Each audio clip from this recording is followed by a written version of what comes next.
Hello, আজকে গোলকের 10-এর অঙ্ক থেকে আমাদের স্টার্ট হবে, যেহেতু আগের দিন 9 অবধি হয়েছিল। ঠিক আছে, তো শুরু করা যাক। একটি অর্ধগোলাকৃতি গম্বুজের ভূমিতলের ব্যাসের দৈর্ঘ্য বলে দিয়েছে 42 ডেসিমিটার। গম্বুজটির উপরিতল রং করতে প্রতি বর্গমিটার 35 টাকা হিসাবে কত টাকা খরচ পড়বে, তাই তো? তাহলে ফাঁপা গোলকটির ব্যাসের দৈর্ঘ্য বলে দিয়েছে। ঠিক আছে, সরি, অর্ধগোলাকৃতি গম্বুজের ভূমিতলের ব্যাসের দৈর্ঘ্য বলে দিয়েছে। অর্ধগোলাকৃতি গম্বুজের ভূমিতলের ব্যাসের দৈর্ঘ্য বলে দিয়েছে। তাহলে অতএব অর্ধগোলাকৃতি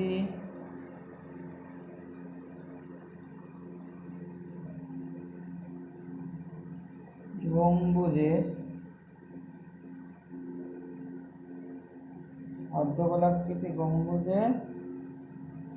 ভূমিতলের ব্যাসার্ধটা বের করে নেওয়া হোক।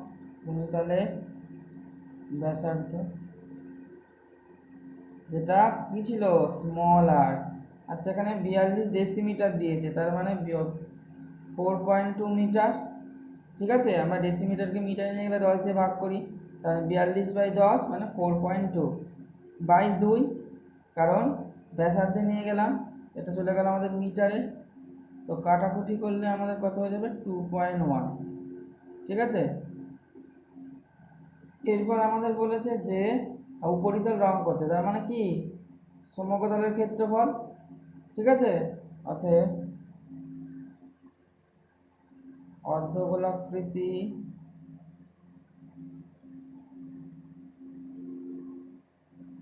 গম্বুজের, আচ্ছা এখানে উপরিতলটা কি হয়, বক্রতল, তাহলে আমরা ডাইরেক্ট লিখবো বক্রতল। গম্বুজের বক্রতলের ক্ষেত্রফল সমান সমান 2πr²। আচ্ছা, এখানে একটু কনফিউশন হতে পারতো, কেউ বলতে পারতো যে 3πr² কেন হবে না, উপরিতল বলেছে। যদি সমগ্র তল বলতো তাহলে কিন্তু 3πr² হতো। গম্বুজ একটা কি নিরেট গোলক, ঠিক আছে, যেহেতু শুধু উপরিতল বলেছে ওই জন্য 2πr² নেবো, এটা যাতে না বলে। এবার মান বসাবো, 2 × 22/7 গুণ আর মানে 2.1 তার হোল স্কোয়ার। ঠিক আছে, তাহলে এখান থেকে কত হবে, 2 × 22/7, 2.1টা দুবার গুণ হবে, 2.1 × 2.1, তো পয়েন্ট উঠে গেলে নিচে 10, পয়েন্ট উঠে গেলে নিচে 10, কাটাকুটি করবো, 7 দিয়ে কাটবো 3, তাহলে নিচে হচ্ছে আমাদের 100। ঠিক আছে, আচ্ছা উপরে আমাদের 22, 21, 3, 2 গুণ করতে হবে, তো 22 আর 21 গুণ করলে কত হবে, 22 20 হচ্ছে 440, 440 আর 22 462, 462, আর 3 দুগুণে 6, 6 দিয়ে গুণ করি কত হবে, 6 2 12, 6 6 36, 37, হাতে 3, 4 6 24 আর 3 27, তাই তো 27 পয়েন্ট, আচ্ছা 27 72 হবে, এখানে পয়েন্টটা আসবে না, 100 দিয়ে ভাগ করার পর আসবে পয়েন্টটা। ঠিক আছে, 27.72 এত বর্গমিটার। তো এবার বলেছে প্রতি বর্গমিটার 35 টাকা হিসেবে কত খরচ পড়বে, তাহলে 35 দিয়ে গুণ করলে হয়ে যাবে, মানে 1 বর্গমিটারে 35, এত বর্গমিটারে 27.72টা, তাই তো? তাহলে আমরা ডাইরেক্ট লিখে দেবো, অতএব গম্বুজটি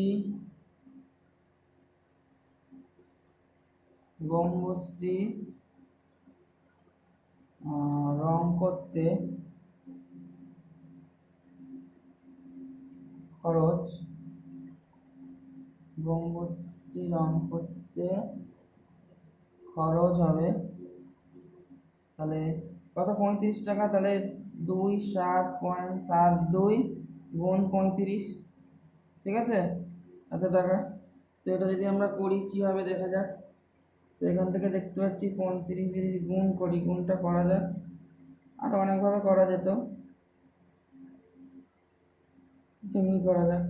আচ্ছা 5 দিয়ে 10, 5 7 35, 36, 5 7 35 আর 3 38, 5 দিয়ে 10 আর 3 13, 3 দিয়ে 6, 3 7 21, 3 7 21 22 23, 3 2 6 7 8, 6 6 12, ঠিক আছে, 8 9 10, 3 3 6 7 9, 720 এটা টাকা হবে। এটা রাফ পার্ট 970.20 টাকা। ঠিক আছে, এটাই খরচ পড়বে, এটাই অ্যান্সার। ঠিক আছে, এবার আমরা 11 দাগের অঙ্কটা করব। ঠিক আছে, তো 11 দাগের অঙ্কটা শুরু করা যাক। কী বলছে না, একই ধাতুর পাত থেকে তৈরি দুটি ফাঁপা গোলকের ব্যাসের দৈর্ঘ্য বলে দিয়েছে 21 সেমি আর 17.5 সেমি। তাহলে হচ্ছে গোলক দুটি তৈরি করতে যে পরিমাণ ধাতু লেগেছে তার অনুপাত কত। ঠিক আছে, যেহেতু ফাঁকা গোলক তাহলে ভেতরে কিছু নেই, ফাঁকা, তাহলে ওর বক্রতলের ক্ষেত্রফলটা বের করলেই এবং তাদের অনুপাত করলেই হয়ে যাবে। তার মানে ফাঁকা গোলকের ক্ষেত্রে ধাতুর পরিমাণটা হচ্ছে গোলকের সমগ্রতলের ক্ষেত্রফল বা বক্রতলের ক্ষেত্রফল। ঠিক আছে, শুরু করা যাক। তাহলে প্রথমে 21 সেমি ব্যাস বিশিষ্ট গোলকের বক্রতলের ক্ষেত্রফল বের করি। ঠিক আছে, বা প্রথম গোলকেরও বলতে পারি। তাহলে প্রথম গোলকের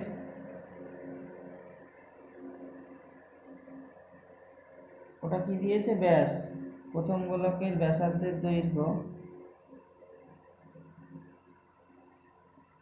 কত হবে না, 21/2 সেমি।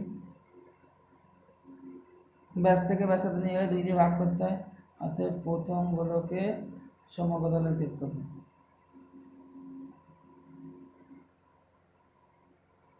কত হবে না 4πr², আর মানে তো 21/2 তার হোল স্কোয়ার। ঠিক আছে,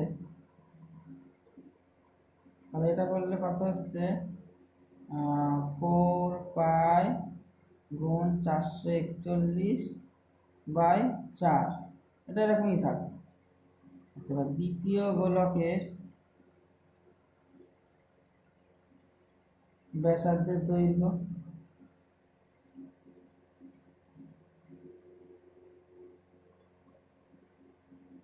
কত বলেছে, 17.5, তাই তো? তাহলে 17.5/2 হবে, যেহেতু ব্যাস ছিল ব্যাসার্ধে গেলে 2 হবে, তাহলে 2 দিয়ে ভাগ করা হলো। এবার আছে দ্বিতীয় গোলকের সমগ্রতলের ক্ষেত্রফল, সমগ্রতলের ক্ষেত্রফল তাহলে কত, 4π গুণ 17.5 তার বাই 2 তার হোল স্কোয়ার। ঠিক আছে, এইটা হবে। তো এটাকে আমরা এইভাবেই রেখে দিই, বড়জোর করতে পারি 4π গুণ 17.5/4, আর এটা মাথায় স্কোয়ার। ঠিক আছে, আচ্ছা, এটা বর্গ সেমি,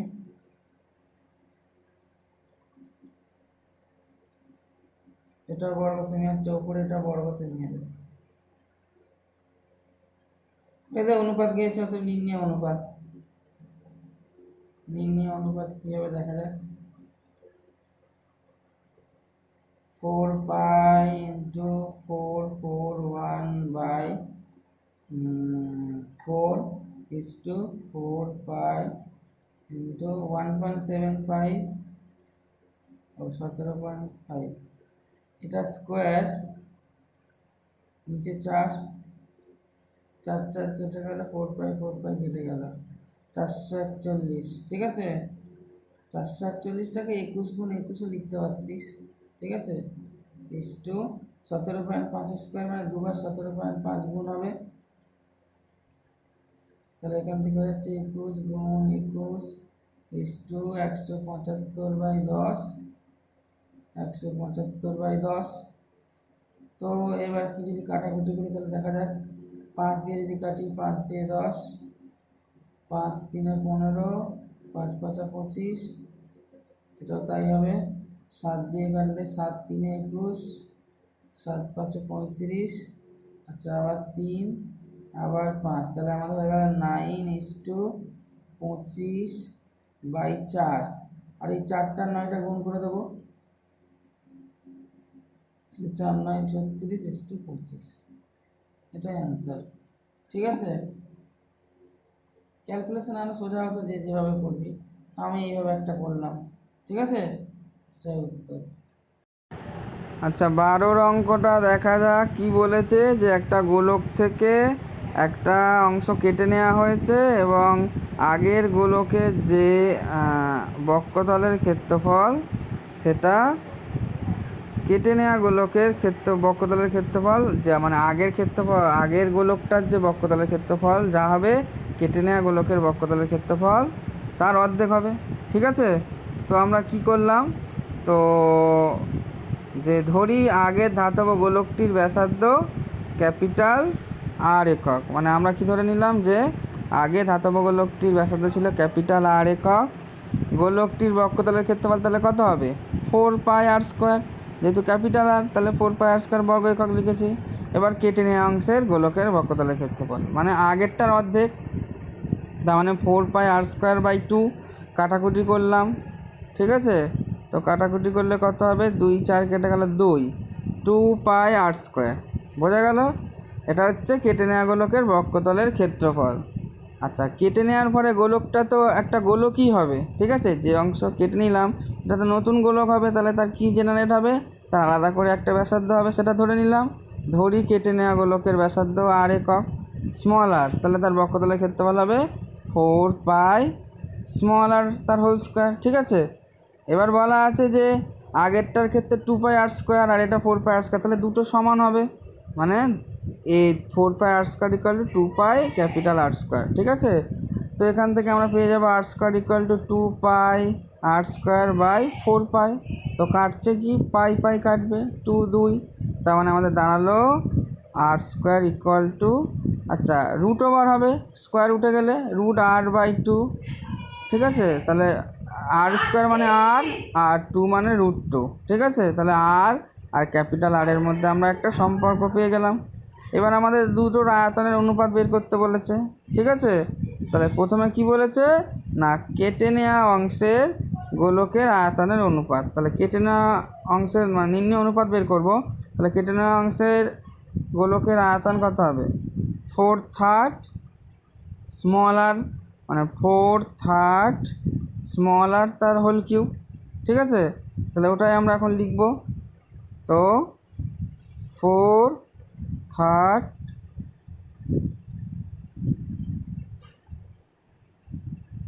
আচ্ছা 4 কেটে নেওয়া অংশ 4/3 pi small R cube is to, এবার অবশিষ্ট গোলক, তো অবশিষ্ট গোলকের আয়তন হবে 4/3 pi capital R cube minus কেটে নেওয়া যেটা সেটা তো বাদ চলে যাবে, ওটা তো আর গোলকের মধ্যে থাকছে না, সেটা কেটে নেওয়া অংশের গোলকের মধ্যে ঢুকে গেছে। ঠিক আছে, তাহলে এইটাই হচ্ছে অবশিষ্ট অংশ আর এটা কেটে নেওয়া। তাহলে এখান থেকে 4/3 পাইটা কমন না, 4/3 পাই আর কিউব থাকলো, আর এখানে 4/3 পাইটা কমন চলে গেল, পড়ে থাকছে আর cube minus small R cube. তাহলে 4/3 পাই দুদিকে কেটে গেল, তাহলে পড়ে আছে স্মল আর কিউব। এবার স্মল আর এর মান হচ্ছে ক্যাপিটাল R/√2 তার হোল কিউব ইস্টু, এখানে আর কিউব মাইনাস মানগুলো বসিয়ে দেওয়া হলো। ঠিক আছে, এবার সেকেন্ড ব্র্যাকেট ইউজ করলাম। আচ্ছা, এখানে কী হবে, আর এর তার আর কিউব আর √2 এর কিউব মানে কত 2√2। আচ্ছা, এখানে হচ্ছে √2 আর কিউব।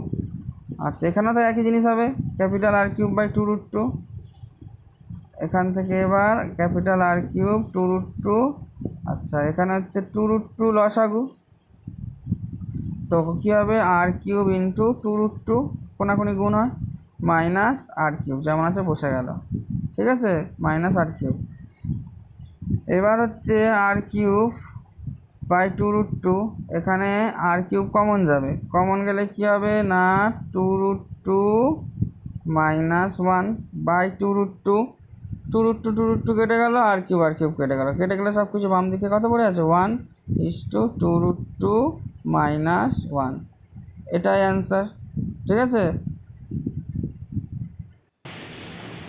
এরপরে আমরা 13 অঙ্কটা করব। ঠিক আছে, তো 13 অঙ্কটা কী বলেছে, একটা ভূগোলক বলেছে। ঠিক আছে, এবং সেই ভূগোলকের বলে দিয়েছে উপরে দুটো বৃত্তাকার ছিদ্র রয়েছে, তো সেই ছিদ্র বাদে ভূগোলকের বক্ষতলের ক্ষেত্রফল মানে হচ্ছে যে দুটো ছিদ্র করা হয়েছে ওটা তো অক্ষ, ওখান দিয়ে একটা অক্ষ প্রবেশ করানো হয় এবং ওর চারিদিকে ভূগোলকটা ঘোরে।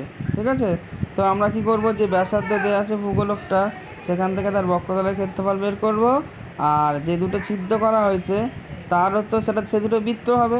সে দুটো যদি বৃত্ত হয় তার দুটো ক্ষেত্রফল থাকবে, এবং সেই ক্ষেত্রফল অর্থাৎ ছিদ্র দুটোর ক্ষেত্রফল যদি ভূগোলকের ক্ষেত্রফল থেকে বক্রতলের ক্ষেত্রফল থেকে বাদ দেওয়া যায় তাহলে উত্তর হয়ে যাবে। তাহলে শুরু করা যাক, ঠিক আছে? তাহলে আমরা কি করব যে আচ্ছা শুরু করা যাক যে ভূগোলকটির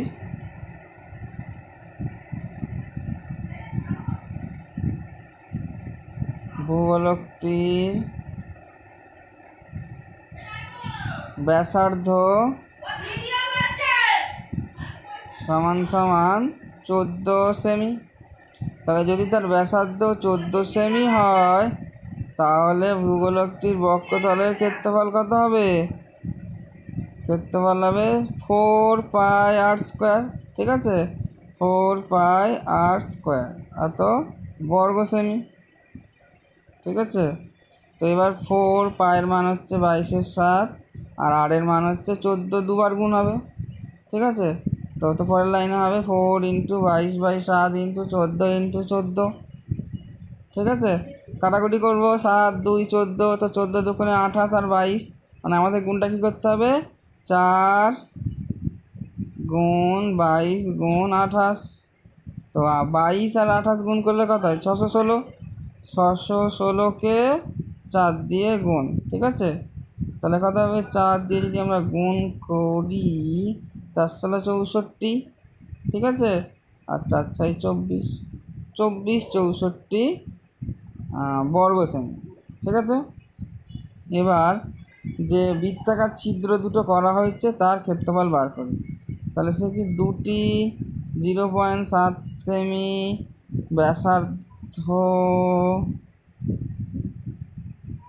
বিশিষ্ট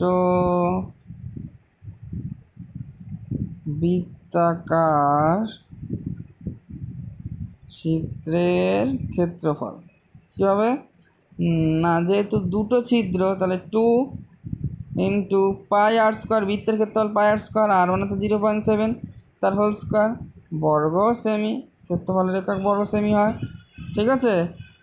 বর্গ সেমি সমান সমান 2 × 22/7 গুণ 0.7, দুবার গুণ হবে, হলো? তাহলে পয়েন্ট উঠে গেলে নিচে 10, পয়েন্ট উঠে গেলে নিচে 10, 7 7 কেটে গেল, নিচে আমরা কাটাকুটি করবো না, তাহলে নিচে 10 10 100, ঠিক আছে? 10 10 100 আর ওপরেরটা গুণ করবো, তাহলে 22 দুগুণে 44, 44কে 7 দিয়ে গুণ করতে হবে, তাহলে কত হবে? 6 4 7 28, হাতে থাকলে 2, 4 7 28 আর 2 30, ঠিক আছে? তাহলে 30 দশমিক, তাহলে 3.08 হবে 100 দিয়ে ভাগ করলে, ঠিক আছে? 3.08।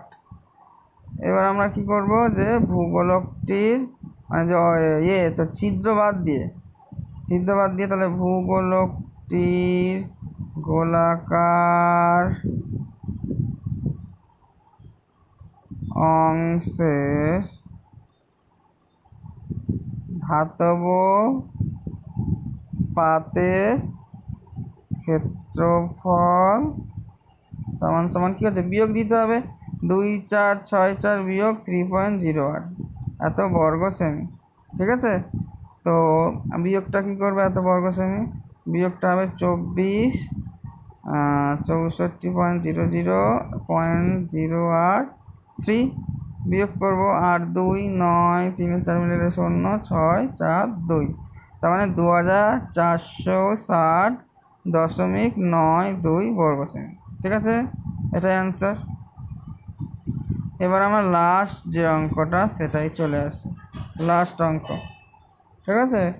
এখানে ওই দেখ একটা বড় গোলাকার নীরের গোলক, সেখান থেকে নীরের ধাতব গুলি তৈরি করা হবে, ঠিক আছে? তো আমরা সেই আগের মতো করব 8-এর অঙ্কটার মতো।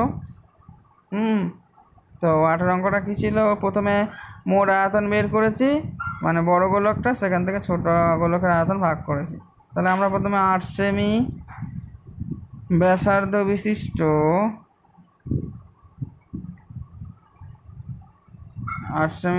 বিশিষ্ট লোহার গোলকের আয়তন বার করবো, ঠিক আছে?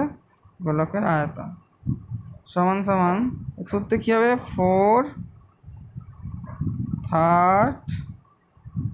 পাই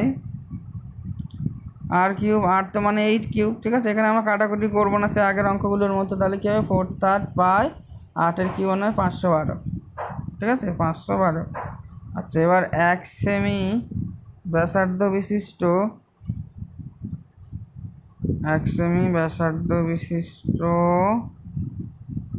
লোহার ফোন কল আমাদের দেখ এবার 1 সেমি ব্যাসার্ধ বিশিষ্ট, এটাও একটা গোলক, গুলি নিরেট গুলির আকৃতি গোলক, তাহলে এর আয়তন কি হবে, গুলি কিন্তু 4 পাই ইন্টু 1 এর কিউব, যেহেতু ব্যাসার্ধ 1 এর কিউব ঘন সেমি, ঠিক আছে? ঘন সেমি, তাহলে এটা তো 4 পাই, ওটাই থাকবে 1 এর কিউব মানে 1, লিখ না লিখলেও কিছু আসে যায় না। তাহলে এটা এবার বলেছে যে নিরেট গুলির সংখ্যা কত, therefore আয়তন দিয়ে ভাগ করলে হয়ে যাবে নিরেট গুলির সংখ্যা সমান কি হবে, 4 পাই মানে বড় আয়তনটা থেকে পাই ইন্টু 512 ছোট আয়তনটা ভাগ দিতে হবে বলেছি, 4 পাই এত টি। তাহলে এটা কেটে গেল, এটা কেটে গেল, তাহলে 1 দিয়ে 512টি, ঠিক আছে? এটাই অ্যান্সার হয়ে গেল, ব্যাস।